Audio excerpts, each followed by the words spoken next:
punya keinginan besar untuk mempromosikan budaya dan identitas bangsa. Kami percaya akan pentingnya untuk negara-negara di luar sana melihat potensi, keunikan, dan kehebatan negara ini. Tapi di sisi lain, sampai detik ini, kita semua masih sering berkelahi dan menjatuhkan satu sama lain hanya karena perbedaan ras, suku, dan terutama agama. Bagi saya pribadi, hal tersebut sungguh ironis. Karena bukankah pasal 1 dari Undang-Undang PNPS mengatakan bahwa adanya 6 agama utama di negara ini? Bukankah moto negara ini Bhinneka Tunggal Ika, yaitu berbeda tapi satu? Tapi mengapa walaupun dengan fondasi negara yang begitu memeluk perbedaan dan toleransi, tetap saja masih ada konflik? Apa yang membuat agama mampu membuat kita melupakan inti dari identitas bangsa ini? Sebagai lulusan psikologi dan sastra Jerman, saya dari dulu memiliki kuriositas terhadap cara berpikir manusia. Oleh karena itu, pengetahuan tersebut saya perdalam dengan mempelajari filosofi. Sampai detik ini, saya tidak akan pernah lupa akan apa yang dikatakan oleh salah satu filsafat paling berpengaruh sepanjang masa, yaitu René Descartes. Ia mengatakan, manusia adalah makhluk yang finite atau terbatas, sedangkan Tuhan adalah sosok yang infinite atau tidak terbatas. Oleh karena itu, bagaimana kita sebagai makhluk yang terbatas merasa mempunyai kemampuan untuk mengerti sesuatu yang jauh di luar kapasitas kita? Bagaimana kita sebagai makhluk yang terbatas bisa memahami esensi dari sesuatu yang tidak terbatas? Inilah salah satu akar dari masalah yang kita miliki dalam masyarakat Indonesia sekarang. Karena pemahaman yang terbatas dan pemikiran yang tidak kritis, orang-orang terjebak dalam cara berpikir di mana mereka telah memanusiakan Tuhan, merasa memiliki hak dalam mendikte kemauan Tuhan, merasa tahu pikiran Tuhan, dan merasa berhak bertindak atas nama Tuhan. Inilah yang akhirnya seringkali berubah menjadi sifat radikal.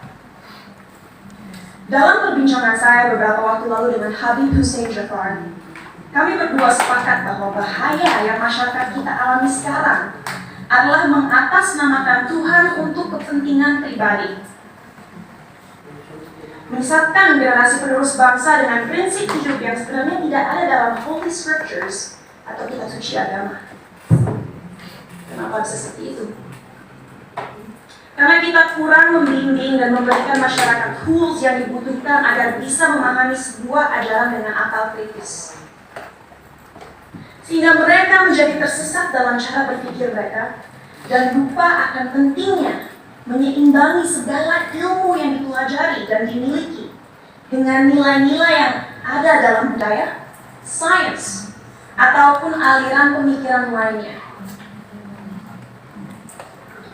Saat saya masih bersekolah dulu, saya ingat sekali diharuskan untuk membaca kitab suci berbagai agama dari segi literatur dan juga filosofi. Sehingga saya diberikan kesempatan untuk bisa memahami keindahan setiap agama dan sadar bahwa pada akhirnya fungsi terbesar agama adalah satu, yaitu untuk membimbing kompas moral manusia, untuk mengingatkan manusia bahwa kita harus memperlakukan satu sama lain dengan hormat, bahwa kita harus bersyukur, dan bahwa kita semua harus sadar bahwa waktu kita di dunia ini hanyalah singkat dan terbatas. Oleh karena itu, ingatlah untuk selalu menjadi seseorang yang rendah hati dan siap membantu satu sama lain. Jadi, apa yang harus dilakukan ke depannya agar bisa melawan segala kebohongan yang ada? Apa yang kita bisa lakukan untuk memberdayakan rakyat bangsa ini? Saya rasa jawabannya cukup jelas. 1, penting sekali kita segera mengingatkan kembali saudara-saudara kita akan indahnya, kayanya, dan uniknya budaya-budaya yang kita miliki di negara ini. Sejak usia dini penting kita mengenalkan budaya negara ini tidak hanya di sekolah, tapi juga melalui media dan semua platform digital yang ada. Sebuah hal yang krusial untuk disadari bagi generasi muda akan relevannya budaya kita di dunia yang semakin modern. Our culture is cool, not old school. Kedua, ajaran agama yang ada dalam sistem pendidikan harus adil dalam merepresentasikan agama-agama yang ada di negara ini. Agar orang-orang bisa mengerti sejak usia muda bahwa semua agama itu mengajarkan kebaikan dan tidak seharusnya kita melecehkan dan menyakiti satu sama lain hanya karena sebuah perbedaan. Ketiga, critical thinking. Ajarkanlah adik-adik kita untuk membaca dan mempelajari segala sesuatu dari berbagai sudut pandang.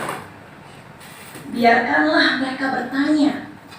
Tumbuhkanlah rasa ingin tahu mereka sehingga mereka tidak mudah dipengaruhi dan dijajah pikirannya. Dan terakhir, gunakanlah teknologi yang semakin canggih sebagai alat yang dapat terus menyebarkan nilai-nilai toleransi, agar negara ini bisa kembali menjadi Indonesia sejati.